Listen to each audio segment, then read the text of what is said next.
Well, welcome to another episode of the Grazing Sheep Podcast. I'm your host, Big Tom Perkins, along with Dr. Cameron Meyerly.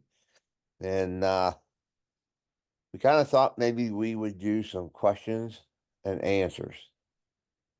So we have questions. We'll have to figure out if we have answers. Yeah, some of these we may have an answer for, and some we may not. So I I think it's important to do this because we get questions as they trickle in, and instead of addressing them kind of one at a time on an episode, and usually try to get back with response to that individual, but kind of sit in the camp of if you have that question, then there are probably other people that have that same question. Yep. So Tom, do you have a couple you want to start with? And then I've got a couple to share as well. Yeah, we had Brad from Ontario. So I think that's in Canada. It is. I do believe so. So this is like an international question. It is. This might be the first international question. It might be. At least, pertaining to the podcast. I get the Nigerian Prince one all the time. Yeah, right. That Right. that guy, I feel so bad for him. He's trying really hard to get rid of that money. Um, so Brad wanted to know, he had heard that you should use older rams for ewe lambs to get a better conception rate, or he's also heard that you should use ram lambs so that you get smaller lambs when you breed to ewe lambs. I've Yeah, never that heard either one of these. I have not either, although I've heard a lot of very similar things. The fact that this information is out there is not surprising. Once you sit in a couple of these extension meetings, you sit in a couple of just sheep discussion meetings, and uh, you hear some stuff, and it's like, oh, that's different, and I don't know if I can say whether I need to look into that to know whether it has any basis at all to try to figure out how someone got to this conclusion. But I think it's a really good question when we think about those ewe lambs, and we had a discussion a couple episodes ago on breeding those ewe lambs and increasing conception rate. So this is kind of a two-part question. So Yeah, you'd mentioned using a mature ram to increase conception rates, yeah, correct? right. So I think the first answer to that is all about your ram to ewe or ewe to ram ratios. Yep, If I take a ram lamb and put him out with 50 ewes, and I take a mature ram and put him out with 50 ewes, we're most likely going to see a difference in conception rate, a yep, percentage conception in those ewes, and that is just a function of maturity in those two animals.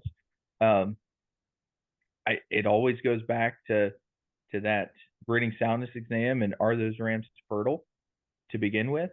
Those mature rams, if he's sterile, he's going to have a pretty low conception rate. So, I mean, that's where I would start with on that side of it is if we have our ewe to ram ratio of say 15 to 1 on our ram lambs and 30 to 1 on our yearlings, or 3 per 100 has been the number that like I kind of like to use. Those matures can certainly breed more than that. Uh, but yeah, that would be the way I would answer that first part of the question on just sexual maturity and their ability to breed ewes. yep. Yeah, I would agree with that wholeheartedly. I've used ram lambs a bunch of different times and didn't just try to keep that pen smaller. So I'm sure that ram lamb is going to be able to cover the ewes that I put in there. But I will tell you, I've never seen a difference in like the birth weight of those lambs, where I could definitively say, "Oh, you can tell that was a ram lamb that bred these because the lambs are all smaller," or that's a mature ewe or mature ram because the lambs are all bigger. Yeah, and I think that's a great answer for the second part of that question. When we think about what is that ram doing? Passing on 50% of the genetics into the offspring by Yep, breeding that female. yep, And birth weight is not a function of their live weight that day. Yep. Birth weight is a function of environment. So what's the planet nutrition looking like into that ewe, especially in late gestation? Birth weight is a function of that growth Yep. in that ram and those genetics that are going into that offspring from that ram. So, and that's kind of the hard thing. We talk pretty heavily on the number side of things, and there is an EBV for birth weight. There's certainly, I know when I was in 4-H and we had some weather type sheep, uh, yeah, there was a year we pulled like 90% of the lambs, and it wasn't just going out and pulling like, oh, they're lambing. It was a dystocia nightmare, Yeah. and uh, that was all attributed to that ram. Our management had not changed. Our ewes were all the same, but the ram in that equation was the variable that had changed, and so we attributed it to that factor. Used a different ram the following year and went back to normal. Yeah. Um, and so That that's had that had nothing to do with the age of that ram. It that's was just exactly that right. ram was going to throw big lambs. Yeah, and that the reason I bring that up is I didn't have an EBV to look at birth weight, Yep. um, and honestly, I don't think we look at it near to the extent on the sheep side of things as what producers do on the cattle side. Yeah. I mean, there are producers, especially breeding heifers, that I mean that's their number one selection criteria Yep. because they don't want to be out there pulling calves. Um, and so that again, genetic genetic material going into that offspring, greater proponent than mature age or stage of production on that ram during breeding season. Yeah, I would agree with that. It's something I've just kind of the last couple of years paid a little more attention to. Just didn't want to be.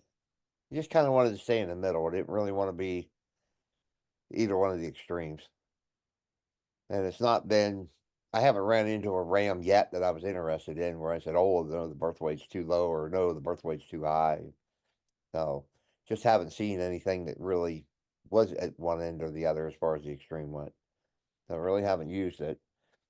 So, Brad also asked, because he's from Ontario, does flushing help at all for ewe lambs? I thought you were going to add an A to the end of that. Okay. Some.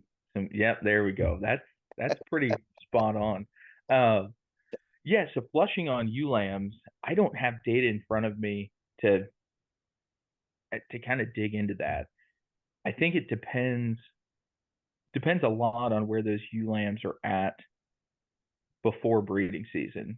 And I know we talked a little bit about, what percentage of that body weight is the right percentage of Mm-hmm. that body weight. Do we need ewe lambs up at that 80% consent or 80% of their mature body weight?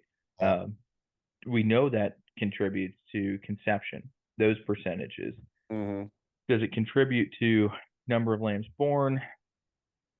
There's probably some data. If I had to speculate, and that's all this answer is, um, increased planet nutrition, multiple multiple cycling events before they actually conceive.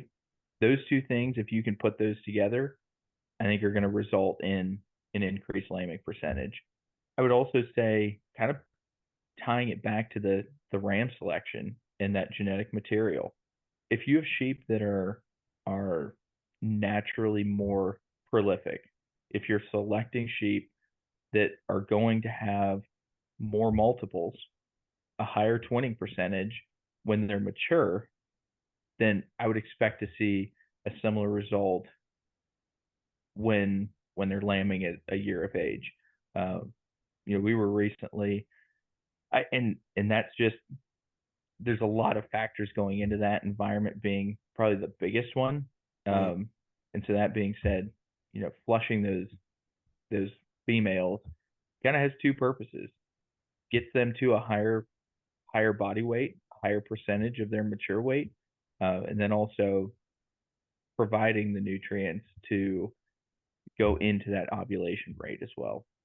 Yeah, I know when we flush ewes, we definitely have a higher percentage of twins. And I only know this because I think the first year I bred lambs or ewes, I didn't flush at all, and I got all singles. Was really disappointed in that until I figured out what was going on. And but we don't see much of a difference at all in those ewe lambs, whether we're flushing them or not. But we always end up flushing them anyhow. It was funny because I didn't even think about this until I read the question. But I've got a group of ewe lambs with mature ewes, and because I was flushing those ewes, those like ewe lambs were getting that extra grain too. And I don't expect to get twins out of them at all. But I do feel like maybe it makes them a little healthier. They put a little more condition on, and I think that does help with conception rate. And that was yeah, another question that Gary asked is, what can you do to increase your conception rate in those ewe lambs? Yeah, conception rate on these ewe lambs. Again, I think it's a big factor in that is nutrition leading up to exposure. Yeah. That higher percentage of mature body weight. I would love to, and I've been told like, well, maybe you're a little high on that number. Um, if I could have all my ewe lambs at or above 100 pounds, I feel pretty confident in being able to get them bred. We're Yep. selecting enough maternal characteristic in those sheep that at that size, they're very capable of not only conceiving but lambing and raising that lamb on their own. Hmm. So that would be my biggest advice is, maybe it's not a flushing for the um, going back to that first question, flushing. We don't know the answer on increase of lambing percentage. Maybe that flushing it just acts as a last kind of push to increase some body weight on those ewes so Yeah. we increase our conception rate. Yeah. And if we look at lambing percentage as a function of lambs weaned per ewe exposed, then even if our ewe lambs are only having one lamb a piece, Hmm. total we are lambing our lambing percentage is higher because we have fewer ewes that are open, fewer ewe lambs that are open. Yep. But I really think it's a function of that body weight before um, exposure. And again, if we can get a couple of heat cycles through those ewes so that they're not catching on that first heat cycle, um, that's always a positive on the reproductive side of things. Um, but the other aspect too, your stocking, not stocking rate, but ewe to ram ratio. Yep. If I've got 50 ewe lambs out there and I put one ram lamb out there with them, not saying that he can't get it done, but I have a higher chance at getting more sheep to conceive if, say, I put three rams out there, three ram lambs out there. Um, so I think that becomes very important. There is some data, I believe, on when we breed ewes and ewe lambs in the same contemporary group in the same paddock with rams, that mature ram or that ram will has a preference to breed mature ewes over ewe lambs. I'd have to find that to reference it, but yeah, that was something when I had heard that it was kind of surprising to me. Yeah. So maybe even splitting up some of those ewe and ewe lamb groups um, into to different breeding groups and putting those rams respectfully in each of those groups. Yeah. That would make sense. The so Julie from Ohio asked, and I've been getting this question a lot from a lot of guys over in Ohio and gals, uh, about grazing drought-stricken pastures. Yeah, that might be our last question because Tom and I will probably go back and forth on that for for the remainder of the time. I'm Yeah, kind of curious because Tom, you've got more grass than any of us over here in Eastern Ohio.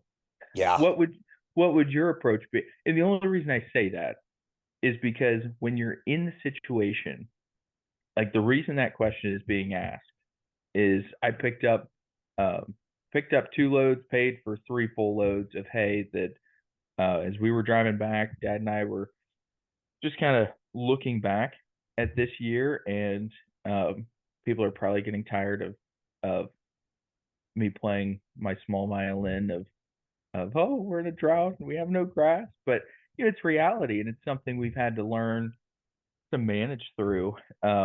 But we were talking about, oh, it'd be nice to have a new baler. Well, if we would have bought a new baler last year, guess what? It would have 0 bales through it Yeah, because we didn't make a single round bale of yeah. hay, single square bale. That was what got the conversation started. Is we've always put up a a decent amount of square bale hay as our safety net. You Hmm. know, if we run out of round bales, you know, at least we've got 700 square bales up in the mouth to feed from, or at the end of the year, you can sell them. They're convenient, Yep. whatever. There's not a bale in the mouth. We didn't roll up a bale and put it into a hay barn that we built. Um, so it's you're sitting here buying loads of hay, and it's like, man, there's some green grass out there. What can I do with it? And so I'm curious to know, Tom, putting yourself into that position, and you guys have been dry, Yep. but putting yourself into that situation, kind of what's your thought process? It is really tempting to go put those sheep out there and let them graze that down. Um, you got to remember that has been severely stressed, and it's just now trying to rebuild its reserves and to keep itself going. Now, you can graze it, but you do not want to graze it short, or you're going to set yourself up for failure for next summer. You How definitely want short is too to. short? I wouldn't go below 4 inches. I really wouldn't. Man, it's hard to do. I mean, man, I don't know what hay prices are over your way. They've got to be high, They're very high. I would imagine. And that is really hard to stomach when you've got some grass out there. But you have to, I don't know, you have to think of next year. Because if you just graze it down to the dirt, which would be easy to do, that when that when we get through our actual winter, whatever that's going to look like, and things start to grow again in the spring, that grass is going to respond really slow if you've overgrazed it before you get to that point. You still want to try to leave those solar panels there. I mean, it's been proven over and over and over again that, 4 inch grass will grow way faster than 2 inch grass. And it's just because you have those solar panels there. You still have some leaf matter there that can start kicking off that photosynthesis and get that carbon moving and, that liquid carbon they talk about that just makes everything grow. You got to have that leaf there to make that happen. And and when you don't have that there, it's pulling everything out of its root reserves. And I don't imagine there's much in those root reserves when it's been as droughty as it's been. Now, I would also think that there's that grass that's there right now probably has a lot of nutrients in it just because of as short as it is. It's definitely not going to be washy. It should make, pretty good feed. But you do have to think about what are you going to have next year. It's kind of, robbing Peter to pay Paul kind of thing. Right. You really Right. have to think, really hard, about taking care of those pastures so you've got grass for next year. And hopefully, next year is just a much more normal year than this year has been. I mean, even for us, It's been crazy dry. This is one of the driest falls. I just heard on the news that in the, I guess, Northeast in general, this has been the driest year on record, driest fall on record. Yeah, and to that point, I heard a stat the other day, and I don't remember where it came out. I believe it was Alex Caskey. We just had a webinar with him, and he had mentioned 80% of the United States is in an abnormally dry situation. Yeah, You know, less than average rainfall, 80% of the US. yeah. And you know, what's crazy to me is I was talking with some row crop guys the other day on um, just what their yields looked like. And you know, you start talking about corn yields, and maybe you got one rain event in July, uh, but I can't remember the total precipitation that the one gentleman threw out. But they're still talking about, you know, average yields Yeah. for what they've had for the last, you know, 10-year average. Yep. This was average or better in some places. And I just sit there and scratch my head over this because it's, you know, we had a wet spring. They were able to get in after that, germinate enough water to get going, and it's just a testament to those different plant species. Um, you know, the problem is when I would have wanted to go in and plant some warm season annuals, I don't know that we would have had enough moisture in the ground to have that seed germinate. But no, and I think that's a great response, Tom. It kind of comes down to, well, do you want to buy your hay now, or do you want to buy it next spring? Hmm. And uh, because to your point, we know if we hammer that grass hard this fall, and it sets that spring flush back in the spring, you know, are we buying hay to get us through the month of May? Yeah. In the situation where we normally would have a green up end of April, and maybe we could start grazing, you know, early May, mid May, depending on what precipitation and temperature looks like. Um, some of the things that I've tossed around and just trying to figure out what it really comes down to dollars and cents. Because I was on the old Facebook marketplace the other day trying to find some round bales, and they are hard to come by. Hmm. Um, I there was one listed for $120 Wow. a bale. Because I had mentioned like, man, 120 that's a ton. Like, no, if that's the case, we're buying every single one. Yeah. Um, but you know, it's crazy. So like 120 on the high end, I see a lot of 75, 80 Yeah. dollar bet for first cutting, very average grass hay. You know, those numbers are really hard to stomach. We're still approaching with where soy hull pellets are at and what consumption is.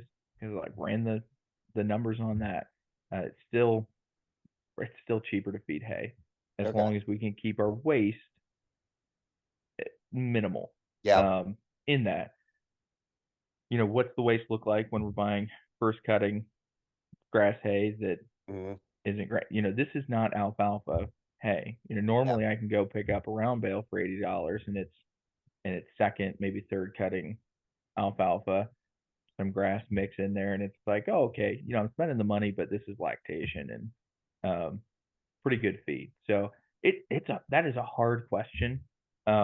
One thought I've had, and this is what you said, kind of robbing Peter to pay Paul, and I'm hoping that Peter forgets and brings some rain next spring. Yeah. But it's a situation where, can I graze what little stockpile we have? So if your number is 4 inches, there are some fields here where we have 8 inches of total forage height, and that's from the month of June. So I'm only pulling off 4 inches. Mm-hmm. from that and leaving 4, Yep. which is fine because there's probably not a whole lot below that 4-inch mark that's worth consuming. On the bright side, since there hasn't been livestock on, probably the longest rest period I've had on this farm um, in in a long time.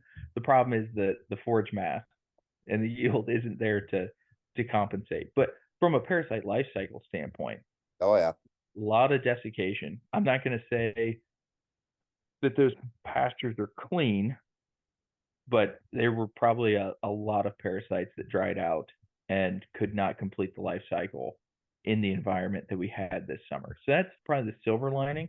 But my thought process is, can I take it down to that 4-inch mark, like Tom was saying, and leave enough leaf matter there, ground cover, that we don't run into a negative ecological system or situation this winter. I don't want to I want to leave that ground covered. I don't want to cause an issue with erosion or just bare soil situation. Um, can I leave enough plant mass there that I can come back in the spring with a nitrogen application and give that plant a jump start? Can I hit that plant in the month of April when we have enough moisture that nitrogen is not going to volatilize uh, and leave?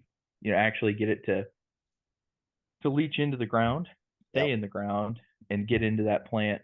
Uh, you start to run the numbers on cost of urea, for example, as our just a nitrogen fertilizer that we know is a high percentage nitrogen that it's not terribly cheap.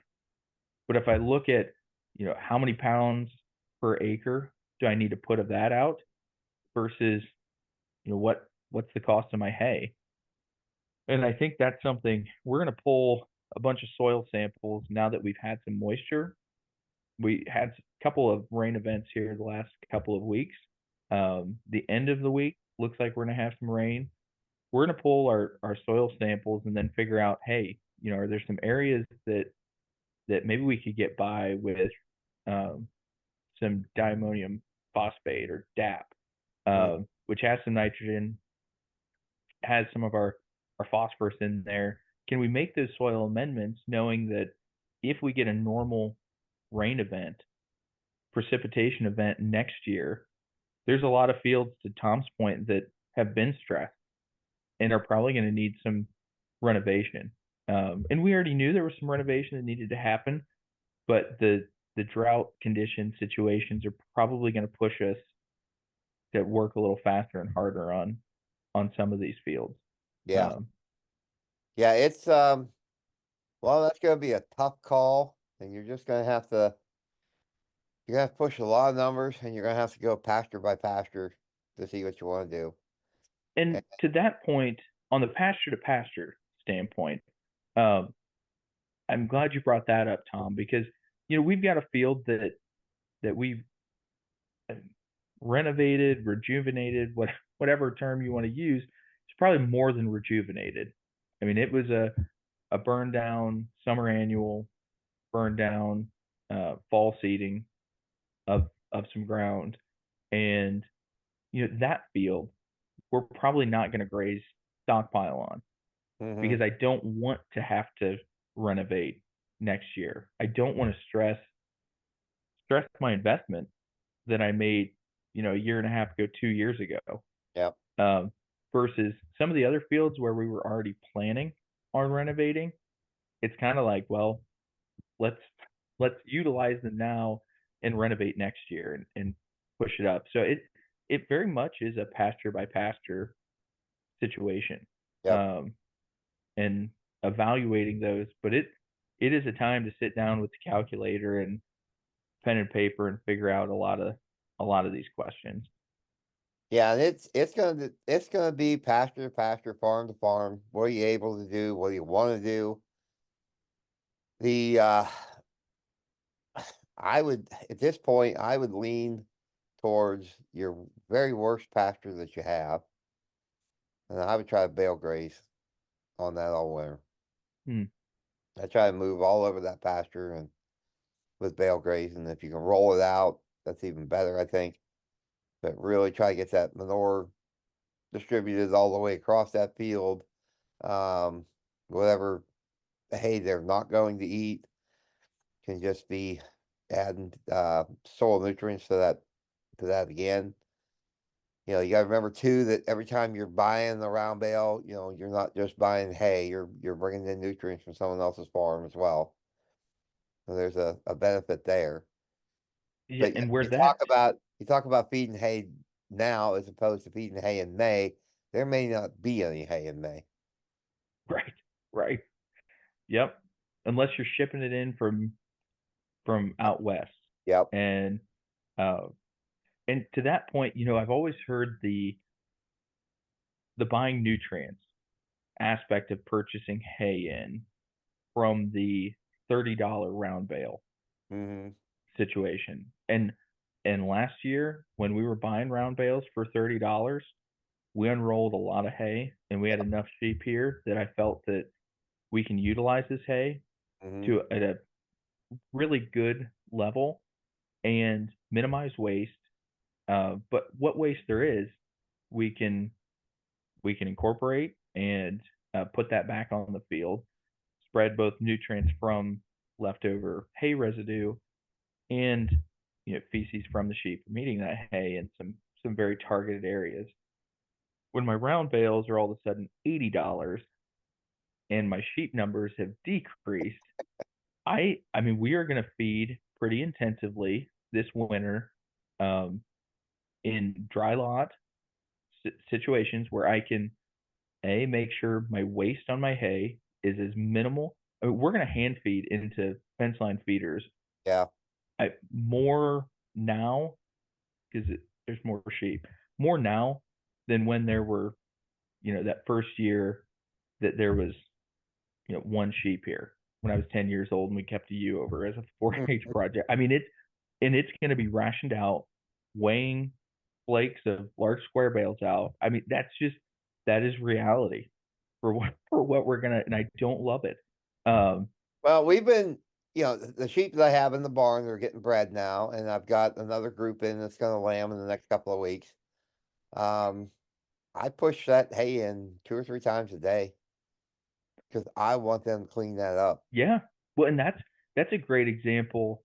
What I just described is what you've been doing for years now, Hmm. where you think about, you have hay in there, you've been buying high quality hay, and so you put it up to those ewes, you make them consume everything that they can, and then stems and refusals are going into the pen for bedding. Yep. And so it really has value. I mean, I've got to go buy a load of straw here here in 2 weeks, because I'm hoping that I don't have the refusal on the hay to do that with. Yeah. But you're putting that refusal into the pen, bedding, stoking up as much urine, as much manure Mhm. that's in there. So both nutrients that are in a solid form, nutrients that are being excreted in a liquid form, you're trying to capture, Yep. and probably doing a pretty good. Bottom of that pen is concrete, correct? Yep. So when you think about what you're able to capture in that barn, I mean, it would be very interesting to look at what's going in versus what you're pulling out and putting back on the field, because that to me is when you have the equipment to haul that manure and spread it back on to your ground, you're still able to capture the nutrients that you purchased Yep. in that hay bale. And so that's, that model that, again, you've been perfecting here for a couple of years is the model we're kind of going to go back to. Hmm. We don't have a concrete floor under those ewes, so we are going to lose some of some of that liquid form of nutrients that's coming out in urine. But um, it's just trying to find a way to, if this is a giant bucket and there's a bunch of holes in it, and that's nutrients and dollars or the water that's inside the bucket. We are sitting here trying to duct tape as many of those holes up as we possibly can, to try to keep them in the bucket and put them exactly where we want them Yeah. on the farm. Do you have any access to wood chips? It's a Because good question. on my concrete, I put wood chips down first. That's a good question, and I know we did that at These WVU, and these are and from the, these are chips from the tree companies, yeah, and I feel like that.